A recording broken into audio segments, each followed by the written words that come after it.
we're going to set up and run our door jamb cutter. With this tool, we can run a door jamb with a fixed stop in a single pass. And there are a number of adjustments on the tool that we can make to match the specs of our job. This is a very flexible tool with a number of optional adjustments to mill several jamb styles. You can set the rabbet depth up to 70 millimeters or 2 3/4 of an inch deep. There are available edge radius and edge chamfer knives, along with a grooving knife. If you choose to chamfer the inner jamb edge, the rabbet depth has a range from 26.5 to 46.5 millimeters. And the knife carrier is adjustable in a slot. To break the edge of the stop portion with a slight radius, this knife carrier is adjustable in a vertical slot on the outside diameter of the tool. Depending on the stop thickness you require, set the edge radius knife to suit. If you do not require any edge breaks, remove the knife and the knife carrier completely and store them in the CutterShare box. The tool is also supplied with a grooving knife, already mounted to mill a gasket groove at the stop portion. This is a fixed position and is not adjustable. And the groove dimension is 3 millimeters wide by 8 millimeters deep to fit most common gasket barbs. If you do not require a gasket groove, remove the 2 groover tips and screws and store them in the CutterShare box. We're milling 32 millimeter thick jamb stock today. Our hypothetical door is 45 millimeters or 1 3/4 inches in thickness, and we're going to leave a gasket at the door stop.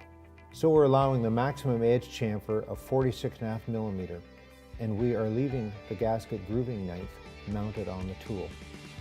We're not going to use the small radius edge break on the door stop, and the door stop itself is going to be 1/2 inch or 12.5 millimeters in thickness. To set up the tool on the spindle, check that the required table rings are removed from the shaper table. Mount the tool on the spindle with the adjustable knife slot on the top side with the appropriate T-bushing to match your spindle diameter. Mount this on the bottom of the tool. After that, make sure to set this 40 millimeter ID spacer ring over the T-bushing.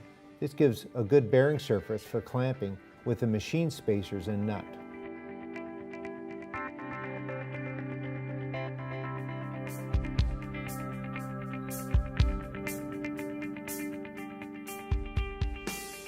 Both fences need to be in plane with each other for this operation, as we're not taking a full edge cut.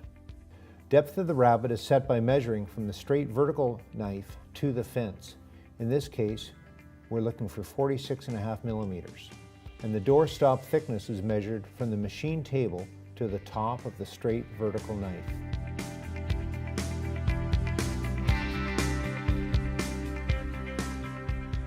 Secure the fence opening, giving about a 1/4 inch clearance on both sides of the tool. If your fence has fingers, close off the opening above the tool so the jamb edge can run across smoothly.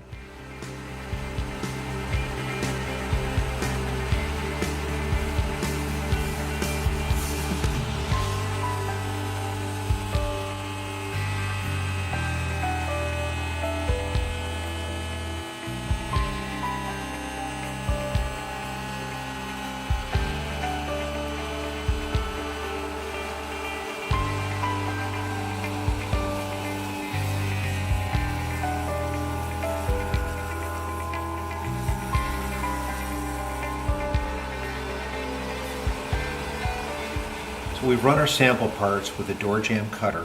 Normally, of course, we would have much longer sections.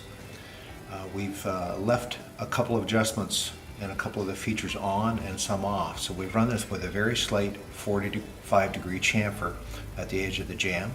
We've also left the groover knife on for a gasketed type door jamb. And again, that could be removed if that's not what you require. And we've run it with a square edge at the door stop section.